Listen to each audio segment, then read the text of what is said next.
tushsam tushaverardim. Menga buni nima farqi bor? O'tda kuyardim, o'lardim, nima bo'pti? Papu, o'sha paytda men hech nimani o'ylamadim. Faqat qarshimdagi olov devori bilan uning ortida ilojsiz qolgan Shantini ko'rdim.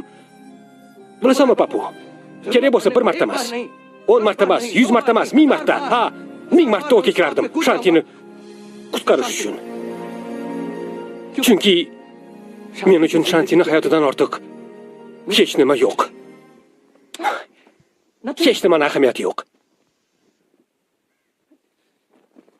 Bu yoqqa qara. Menga qarasang-chi. Nima bunday qilyapsan? Bu nima qilganing? Nega bunaqa qilasan? Nima qiliq bu? Nima qiliq deyapman senga? Bilasizmi, men hayotda juda ko'p odamlarni uchratdim, lekin ularning hech biri begona bo'la turib siz qilgan ishni qilmagandi.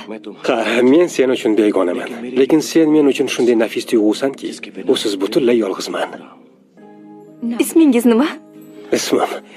Ismim o'sha hamisha Shanti ismi bilan birga tilga olinadigan. Om Shantidan oldin va Shantidan keyin. Quloq soling. Bilaman, siz so'qolmassiz. Agar ismingizni aytmasangiz, sizga qanday qilib rahmat deyman? Om